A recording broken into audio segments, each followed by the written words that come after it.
గత ఎన్నికల్లో బీజేపీ ఇచ్చిన హామీల సంగతి ఏంటని ప్రశ్నిస్తూ నేడు కాంగ్రెస్ పార్టీ ఛార్జ్షీట్ విడుదల చేయనుంది.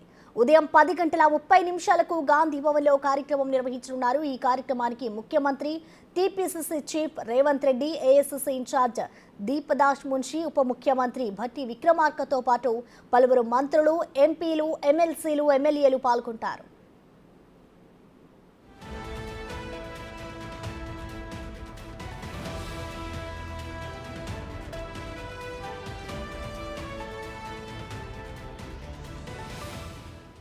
ఏడాదికి 2 కోట్ల ఉద్యోగాల భర్తీ అంశంతో పాటు నల్లధనం వెనక్కి తీసుకొచ్చి ప్రజల ఖాతాల్లో 15 లక్షలు వేస్తానన్న మోడీ మాటలు ఏమయ్యాయనే అంశాలను కాంగ్రెస్ ఛార్జ్షీట్లో పొందుపరచనున్నట్లు సమాచారం.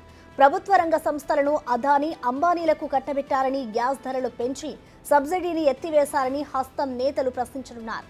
వ్యవస్థలను అడ్డం పెట్టుకుని ప్రతిపక్షాల గొంతు నొక్కుతున్నారని, ఎదురు తిరిగిన వారిపై ఈడీ దాడులు చేయిస్తున్నారనే అంశాలు కాంగ్రెస్ ఛార్జ్షీట్లో ఉండే అవకాశం ఉంది.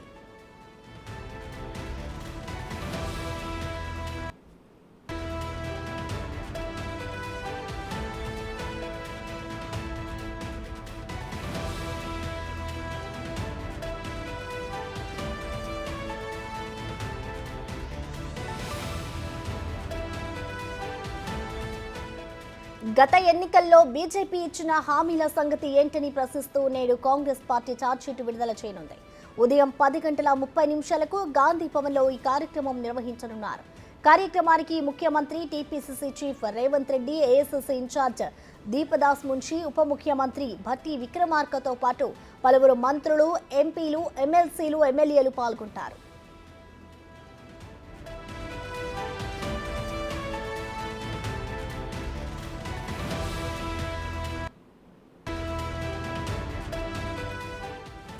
ఏడాదికి 2 కోట్ల ఉద్యోగాల భర్తీ అంశంతో పాటు నల్లధనం వెనక్కి తీసుకొచ్చి ప్రజల ఖాతాల్లో 15 లక్షలు వేస్తారన్న మోడీ మాటలు ఏమయ్యాయనే అంశాలను కాంగ్రెస్ ఛార్జ్షీట్లో పొందుపరచనున్నట్లు సమాచారం.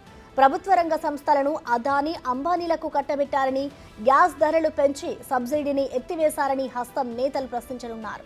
వ్యవస్థలను అడ్డం పెట్టుకుని ప్రతిపక్షాల గొంతు నొక్కుతున్నారని, ఎదురు తిరిగిన వారిపై ఈడీ దాడులు చేయిస్తున్నారనే అంశాలు కాంగ్రెస్ ఛార్జ్షీట్లో ఉండే అవకాశం ఉంది.